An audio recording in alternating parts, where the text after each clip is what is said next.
হত্যাকাণ্ডের সাথে major general মঞ্জুরের স্ত্রীও কিন্তু জড়িত ছিল, তিনি জানতেন সব কিছু। এরশাদ একদিন আগে গিয়ে মতির সাথে একা বসে অফসেজ ম্যাচে পরিকল্পনাটা পূর্ণাঙ্গ রূপ দেয়। এরশাদ মনে করেছিল মঞ্জুর যদি বেঁচে থাকে তাহলে এরশাদ এবং হাসিনার বিষয়টা চলে আসবে। আমি আপনাকে এক্স্যাক্টলি কি ঘটেছিল আমি বলতে পারবো না, কারণ আমি যখন মেম্বার অফ সংসদ সদস্য ছিলাম এবং উনি আমাদেরকে নিষেধ করেছিলেন যে আপনাদের ওখানে যাওয়ার কোনো প্রয়োজন নেই।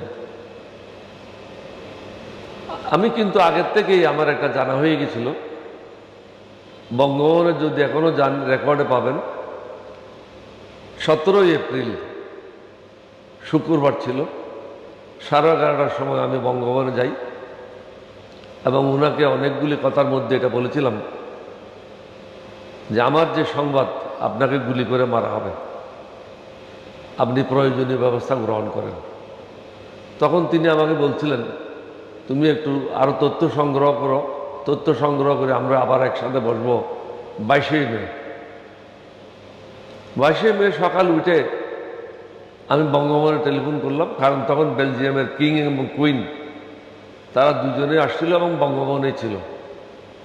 তা আমি মনে করলাম যেখানে বেলজিয়ামের রাজা এবং রানী দুজনে আসছেন, হয়তো আমার সাথে বৈঠক হবে না। পরে যখন ওনাকে বলা হলো যে উনি আমাকে অনুরোধ করেছেন যাওয়ার জন্য, তখন উনি তার মিলিটারি সেক্রেটারি ব্রিগেডিয়ার সাদেককে বলে দিলেন যে অলিকে বলো সন্ধ্যা 6:30টায় আসে আমার সাথে দেখা করার জন্য। আমি যথারীতি আবারই গেলাম। উনি আমাকে জিজ্ঞাসা করলেন কোনো তথ্য পেয়েছো কিনা। আমি আর কোনো তথ্য পাইনি, তথ্য একটাই যে আপনাকে গুলি করে মারার একটা ষড়যন্ত্র হয়েছে, আপনাকে সাবধানতা অবলম্বন করতে হবে এবং গোয়েন্দা সংস্থা যারা আছে বিভিন্ন জায়গায় আপনার সিকিউরিটি আরও শক্তিশালী করতে হবে। আমার পক্ষ থেকে যা পরামর্শ দেওয়ার আমি একজন সংসদ সদস্য হিসাবে সে পরামর্শটা দিয়েছিলাম। পরবর্তীতে আমি শুনলাম উনাকে মারার জন্য গিয়েছিল একজন লেফটেন্যান্ট, তার সাথে কয়েকজন সদস্য, সেনা সদস্য ছিল। আপনি চট্টগ্রাম সার্কিট হাউস যদি যান, কখনো সিঁড়ি দিয়ে উঠেন, উঠার পরে ডান দিকে হলো মেইন রুমটা, যেটাতে রাষ্ট্রপতি প্রেসিডেন্ট জিয়াউর রহমান ছিলেন। সিঁড়ির থেকে উঠলেই সিঁড়ির সাথে লাগানো বাম দিকের রুমটাতে ছিল বদরুদ্দোজা চৌধুরী এবং ওনার সাথে ছিল মহিবুল হাসান। এখন যে উপদেষ্টা আছে, মহিলা উপদেষ্টা, ওনারই পিতা, উনি স্ট্যান্ডিং কমিটির সদস্য ছিল। দুইটাই রুম মুখোমুখি ছিল, মধ্যখানে হয়তো 10 থেকে 12 ফিটের ডিস্টেন্স হতে পারে। কিন্তু সিঁড়ির থেকে উঠলে প্রথম বদরুদ্দোজা সাহেবের, আর ডান দিকে উঠে কিছু গেলেই, কয়েক গজ গেলেই শহীদ রাষ্ট্রপতি জিয়াউর রহমানের। লেফটেন্যান্ট সাহেব যাওয়ার পরে দরজায় যখন টোকা দিলেন, আমি যেটা শুনেছি উনি বাইরে আওয়াজ করলেন কি চাও তোমরা এখানে। তখন সে বললেন না স্যার কিছুই না। তো লেফটেন্যান্ট সাহেব ঘাবড়াই গেলেন, ভয় পেয়ে গেলেন। পিছনের থেকে লেফটেন্যান্ট কর্নেল মতি এসে লাইট মেশিন, তার এসএমজি বলে, এসএমজি দিয়ে পুরো বুক এবং মুখ এক পাশে ঝাঁঝরা করে দিল। মূলত হোসাইন মোহাম্মদ এরশাদ এবং শেখ হাসিনা শহীদ রাষ্ট্রপতি জিয়াউর রহমানকে হত্যা করার জন্য পরিকল্পনা করেছিল। এরশাদ একদিন আগে গিয়ে মতির সাথে একা বসে অফসেজ ম্যাচে পরিকল্পনাটা পূর্ণাঙ্গ রূপ দেয় এবং মতিউর রহমান যাওয়ার আগে জেনারেল মঞ্জুরের ঘরে ছিল, তাস খেলতেছিল, ওখান থেকে বেরিয়ে গেল এবং সে নিজেই গুলি করে শহীদ রাষ্ট্রপতি জিয়াউর রহমানকে হত্যা করল। তিনি ওখানে শাহাদত বরণ করলেন। পরে আমার ওই কোর্সমেট যে সিকিউরিটি অফিসারের দায়িত্বে ছিল, লেফটেন্যান্ট কর্নেল, নামটা ঠিক আমার এই মুহূর্তে আসতেছে না, স্মরণ নেই, ও রুমের থেকে বের হচ্ছিল, ওরে দরজাতেই গুলি করে মেরে ফেললো। বাকি যারা ছিল ওখানে আর কেউ বের হয়নি, ও বের হয়েছিল, ওকে মারল এবং প্রতিমধ্যে সিঁড়িতে যারা ডিউটিতে ছিল পুলিশের, আর্মির 2জন কি 3জন ওখানে, তাদেরকেও গুলি করে হত্যা করা হলো। সকালে তো সবাই সার্কিট হাউস থেকে সরে গেল রাষ্ট্রপতি জিয়াউর রহমানের লাশ ওখানেই পড়া ছিল। দীর্ঘক্ষণ পরে জেনারেল মঞ্জুরের লোক এসে ওখান থেকে ওনার মৃতদেহটা নিয়ে গোসল টোসল দিয়ে রাঙ্গুনিয়া ইঞ্জিনিয়ারিং কলেজের কাছে নিয়ে পাহাড়ের পাতদেশে ওনাকে দাফন করা হলো। পরে অবশ্যই মঞ্জুর যখন ধরা পড়ল, মতি একটা এনকাউন্টারে লেফটেন্যান্ট কর্নেল মতি মারা গেল, লেফটেন্যান্ট কর্নেল মাহবুব যে অ্যাক্টিং ব্রিগেড কমান্ডার ছিল ও মারা গেল। পরে সিভিল প্রশাসনের মাধ্যমে শহীদ রাষ্ট্রপতি জিয়াউর রহমানের কবর খোদাই করে ওনার লাশটা ওখান থেকে বের করে ঢাকায় নিয়ে আসলো। ঢাকার ওনার লাশ যখন আসলো ক্যান্টনমেন্টের বাসায় আমি রিসিভ করলাম। বেগম জিয়া ওখানে ছিলেন। তিনি অনেকক্ষণ উঁচু স্বরে কান্নাকাটি করেছিলেন। ছেলেরা তখন ছোট ছিল। জিয়াউর রহমান সাহেবকে তখন মৃতদেহটা নিয়ে গেল সংসদ ভবনে। সকলের জন্য এটা উন্মুক্ত করে দেওয়া হলো, সব জনসাধারণ যেন ওনাকে দেখতে পায়। এটা গ্লাসের মধ্যে বন্ধ ছিল, চেহারাটা খোলা ছিল। সবাই গেল, সারা রাত্রি ওখানে দেখলো। পরের দিন তো জানাজা হলো। ওনার দুই ছেলেকে নিয়ে আমি জানাজায় অংশগ্রহণ করি এবং যে জায়গায় এখন উনি শায়িত আছেন ওই জায়গায় আমি ওনার দুই ছেলেকে নিয়ে থাকি।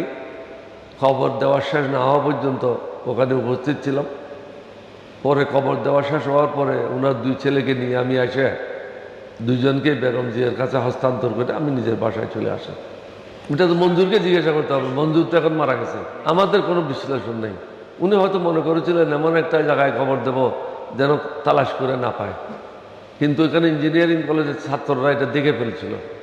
তাদের মাধ্যমেই এই সংবাদটা লিক আউট হয় এবং পরবর্তী পর্যায়ে ইঞ্জিনিয়ারিং কলেজের একটা ছেলে আসে বেগম জিয়ার বাসায় এসে ওই দিন যা যা ঘটনা ঘটেছিল, কে কে ফটো তুলেছিল, কে কে উপস্থিত ছিল, সব কিছু বেগম খালেদা জিয়াকে বিস্তারিতভাবে ব্যাখ্যা করে বলেছিল।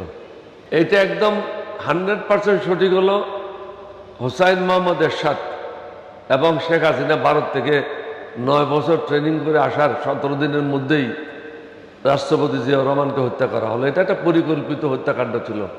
এটা শেখ হাসিনা এটার সাথে জড়িত ডাইরেক্টলি, হোসাইন মোহাম্মদ এরশাদ জড়িত ছিল এবং চট্টগ্রামে লেফটেন্যান্ট কর্নেল মতি সরাসরি এরশাদের সাথে জড়িত ছিল, মেজর খালেদ জড়িত ছিল, আরও 2-1 অফিসার এগুলির সাথে জড়িত ছিল। এটার উত্তর আপনাকে আমি দিতে পারবো না, কারণ আমি একটা মন্ত্রণালয়ের দায়িত্বে ছিলাম, তাও স্বরাষ্ট্র মন্ত্রণালয় না, যোগাযোগ মন্ত্রী ছিলাম। সুতরাং এটা আমার আওতার বাইরে ছিল, এটা আমার বলার এখানে কিছু নেই। এটা ছিল স্বরাষ্ট্র মন্ত্রণালয়ের অধীনে। স্বরাষ্ট্র মন্ত্রণালয়তে কেন করা হলো না, না করা হলো না, এখন তো যেই স্বরাষ্ট্রমন্ত্রী ছিল সে তো মারা গেছে, কবরে গিয়ে তো আর তাকে জিজ্ঞাসা করা যাবে না। এখানে যাদেরকে ফাঁসি দেওয়া হলো সবাই কিন্তু এটার সাথে জড়িত ছিল না। হোসাইন মোহাম্মদ এরশাদ একটা কাজ করেছে, যে সমস্ত মুক্তিযোদ্ধারা তার বিরুদ্ধে প্রতিবাদ করবে তাদের সবাইকে এর সাথে জড়িত করে দিলেন, জড়িত করে দিয়ে এদেরকে ফাঁসি দিয়ে দিল। যেমন একজন ব্রিগেড কমান্ডার ছিল রশিদ, আর একটা ব্রিগেড কমান্ডার ছিল মহসিন। এরা দুজন এই সম্বন্ধে কিছু জানতো না। এটা জানতো তৃতীয় ব্রিগেডের যে অ্যাক্টিং কমান্ডার ছিল লেফটেন্যান্ট কর্নেল মাহবুব, মঞ্জুর আপন ভাগনা, ও জানতো। আর ওনার জিএসও 1 অর্থাৎ ডিপ হেডকোয়ার্টারের মেইন অফিসার, যে ডিপ কমান্ডারের পরে জিওসির পরে যে main officer lieutenant colonel Motiur Rahman, উনি এক নাগারে চট্টগ্রামে ছিল শহীদ রাষ্ট্রপতি জিয়াউর রহমানের মৃত্যু পর্যন্ত। বাংলাদেশের ইতিহাসে বা কোনো দেশের ইতিহাসে আর্মিতে এরকম ঘটনা ঘটেনি। এক নাগারে 72 থেকে 80 পর্যন্ত একটা জায়গায় পোস্টিং থাকে, এটা আর্মিতে হয়নি। সুতরাং এখানে বোঝা যাচ্ছে এরশাদ এবং যারা বিদেশিরা জড়িত ছিল দীর্ঘদিন থেকে তারা এই সমস্ত পরিকল্পনা নিয়ে রিসার্চ করে সব কিছু ঠিক করেছিল কিভাবে তাকে হত্যা করা হবে। কারণ তিনি ছিলেন একজন দেশপ্রেমিক লোক, বাংলাদেশের জন্য জান দিতে প্রস্তুত ছিল। অল্প বয়সে তিনি রাষ্ট্রের দায়িত্ব নিয়েছিলেন, দিনরাত পরিশ্রম করেছেন। আমি ওনার সাথে ছিলাম। কোনো কোনো সময় আমরা 23 ঘন্টা পর্যন্ত কাজ করেছি বঙ্গভবনে। ভোরে 4টার সময়, 4:30টার সময়, 5টার সময় বাসায় আসছি। এসে শুধু আধা ঘন্টা ঘুমিয়ে তারপরে আবার গোসল করে নাস্তা করে আবার বঙ্গভবনে আমরা ফিরে গেছি। তিনি অক্লান্ত পরিশ্রম করেছেন এই দেশকে ঐক্যবদ্ধ করার জন্য, জনগণকে কর্মমুখী করার জন্য, জনগণের মধ্যে শৃঙ্খলা নিয়ে আসার জন্য এবং শক্তিশালী একটা সুশৃঙ্খল আর্মি গঠন করার জন্য। Arm forces, army, navy, air force বা পুলিশ। আপনারা জানেন তখন মেট্রোপলিটন পুলিশ ছিল না। শহীদ রাষ্ট্রপতি জিয়া রহমানই সর্বপ্রথম ঢাকা মেট্রোপলিটন পুলিশের কাজ শুরু করে। তিনি এই প্যারেডে উপস্থিত ছিলেন। আপনাদের পিছনে যে ফটোটা আছে ওই ফটোটা হলো ঢাকা মেট্রোপলিটন পুলিশের রেজিং ডে। উনি সেলিউট নিচ্ছিলেন, আমি ওনার পাশে দাঁড়ানো। মঞ্জুরকে হত্যা করা ছিল যেন ইতিহাসটা কেউ না জানতে পারে, কারণ এরশাদ মনে করেছিল মঞ্জুর যদি বেঁচে থাকে তাহলে এরশাদ এবং হাসিনার বিষয়টা চলে আসবে, বিদেশিরা যারা জড়িত আছে তাদের বিষয়টা জড়িত আসবে। শুধু তাকে তো হত্যা করে নাই, যে লেফটেন্যান্ট কর্নেল মতি প্রেসিডেন্ট জিয়াকে সরাসরি গুলি করলো তাকেও কিন্তু এনকাউন্টারে হত্যা করলো। যে লেফটেন্যান্ট কর্নেল মাহবুব অ্যাক্টিং ব্রিগেড কমান্ডার ছিল খাগড়াছড়িতে, 2 দিনের জন্য ব্রিগেড কমান্ডার হয়েছিল, তার কিন্তু চট্টগ্রামে আসার কথা না। অ্যাক্টিং ব্রিগেড কমান্ডার নিজের জায়গায় থাকা, অর্থাৎ খাগড়াছড়িতে থাকার কথা, কিন্তু তাকেও নিয়ে আসা হলো চট্টগ্রাম ক্যান্টনমেন্টে, যেটা সামরিক বাহিনীতে স্বভাবত এটা হয় না। তাদেরকে দুজনকে মেরে ফেলা হলো, কারণ তারা জানতো পুরো ঘটনাটা। সুতরাং এরশাদ কোনো সাক্ষী রাখে নাই। যারা এরশাদ সম্বন্ধে জানতো, এরশাদের পরিকল্পনা সম্বন্ধে জানতো, তাদের সবাইকে হত্যা করেছে। তবে একজন যিনি সব কিছুর সাথে জড়িত ছিল সেটা হলো মেজর জেনারেল মঞ্জুরের স্ত্রী। এই হত্যাকাণ্ডের সাথে মেজর জেনারেল মঞ্জুরের স্ত্রীও কিন্তু জড়িত ছিল, তিনি জানতেন সব কিছু। তার বাসা থেকেই মতিউর রহমান এবং হোসাইন, দেলোয়ারও এটার সাথে জড়িত ছিল।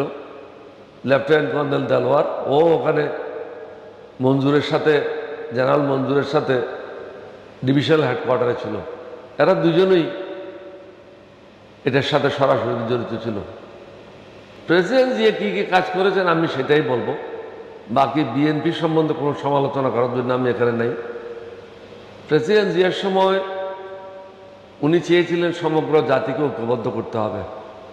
ঐক্যবদ্ধ না করলে দেশ এগিয়ে যাবে না। কৃষি উৎপাদন দ্বিগুণ করতে হবে, কৃষকদেরকে কাজে লাগাতে হবে, সেচের ব্যবস্থা করতে হবে, সেচের ব্যবস্থার জন্য ক্যানাল ডিগিং পরিকল্পনা করতে হবে। আমাদের দেশে শিক্ষার হার খুব কম ছিল, শিক্ষার হার বৃদ্ধি করার জন্য নাইট স্কুল খোলা হয়েছিল বয়স্ক লোকদের জন্য। তারপরে সবাইকে বলা হলো আপনারা ফলের চাষ করেন, বিভিন্ন জায়গায় গাছ লাগান, তাহলে পরিবেশের ভারসাম্য আসবে এবং দেশের যে জ্বালানি সংকট আছে সেটাও মিটে যাবে। বিভিন্নভাবে তিনি অনেকগুলি পরিকল্পনা নিয়েছিলেন। যেমন মাদ্রাসাতে শুধু আরবি শিক্ষা ছিল, ওনার সময় ওখানে অঙ্ক, ইংরেজি এবং অন্যান্য সাবজেক্ট ইন্ট্রোডিউস করা হলো। বিভিন্ন স্কুল কলেজকে সরকারিকরণ করার ব্যবস্থা গ্রহণ করা হলো এবং শিক্ষা প্রতিষ্ঠানগুলিতে নিয়মিত যেন পাঠদান করা হয় সেই ব্যবস্থা করা হলো। গ্রামে গঞ্জে অবস্থা দেখার জন্য সচক্ষে পায়ে হেঁটে প্রথম তিনি শ্রীমঙ্গল থেকে ব্রাহ্মণবাড়িয়া পর্যন্ত আমরা বিলের মধ্য দিয়ে আসি, প্রতিমধ্যে কৃষকদের সাথে আমরা কথা বলি। দ্বিতীয়টা তিনি রোড মার্চ করেছিলেন কুষ্টিয়া শহর থেকে নিয়ে বেড়ামারা পর্যন্ত, চুয়াডাঙ্গা পর্যন্ত। এইভাবে প্রায় প্রত্যেক মাসে আমরা কোনো না কোনো জেলায় গিয়েছি এবং জেলার বিভিন্ন স্তরের জনগণের সাথে কথা বলেছি। শিক্ষক হতে পারে, ইঞ্জিনিয়ার হতে পারে, ডাক্তার হতে পারে, যে কোনো পেশার লোক হতে পারে, ব্যবসায়ী হতে পারে, সকলের সাথে মত বিনিময় করে তাদের সমস্যাগুলো আমরা জানার চেষ্টা করতাম। যে রহমান সাহেব এগুলি স্টাফেরা সাথে থাকতো, তারা এটা লিপিবদ্ধ করে রাখতো।